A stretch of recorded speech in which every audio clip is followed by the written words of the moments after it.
da muke bukata, muna bukatar catfish wato tarwada kenan, sannan muna bukatar albasa, muna bukatar ginger and garlic paste, wannan kuma parsley ne a gefe, wannan pepper mix ɗinmu ne inda muka da attarugu da tattasai da albasa, wannan seasoning ɗinmu ne, waɗannan kuma su ne spices ɗinmu, sai kuma dankalin Hausa za mu yi amfani da shi. Duba da ya fi sauki a yanayin yanzu, amma dai mun yi amfani da mai jan bawo saboda ya fi amfani a kan farin nan. Sai kuma oil ɗinmu. To yanzu gashi nan za mu haɗa, za mu fara juye kifinmu. To yanzu ga kifinmu wanda mun tsaftace shi, mun wanke shi. Idan kuka duba za ku ga babu wani wannan santsi a jikin shi, an wanke shi da ruwan ɗumi da kuma vinegar ya fita tsaf.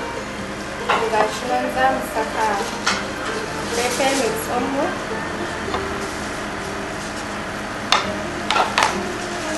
za mu sa ginger da garlic da kuma ɗan parsley, sai ɗan salt ɗan kaɗan kuke buƙata.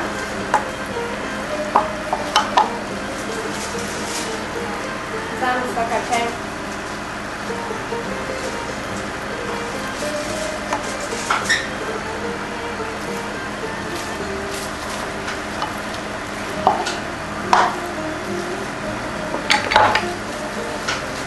za mu fara jujjuya shi,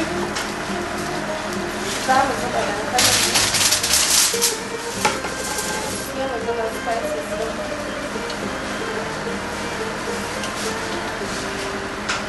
wannan black pepper ne,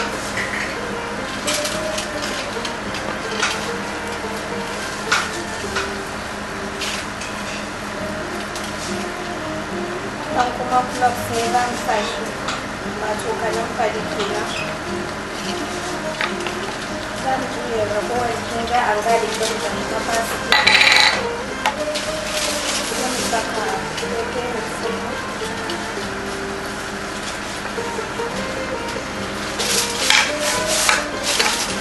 sai seasoning ɗinmu, sai mu saka ɗan oil ba da yawa ba.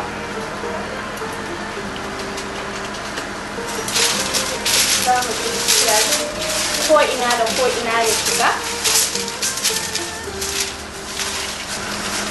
Za mu mammotsa shi mu juya ko ina da ko ina, haɗin kayan mu ya shiga ciki. Sai za mu saka albasa, muna buƙatar albasa da yawa.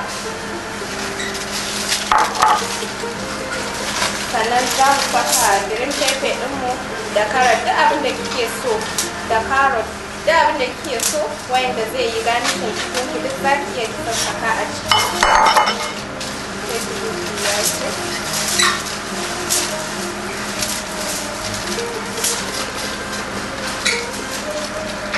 Sai mu naɗe. Za ki haɗa pot paper wajen guda 3 saboda steaming ɗin shi tsani.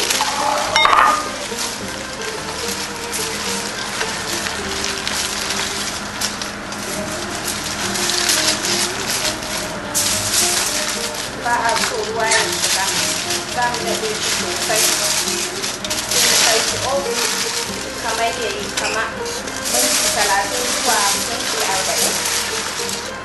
Kafin ya gaji za ku fara jin ƙanshi ya fara tashi, to alamu na kifinka ya yi kenan. Yawwa, ga kifinmu nan za mu saka shi a oven. Idan ma ba ki da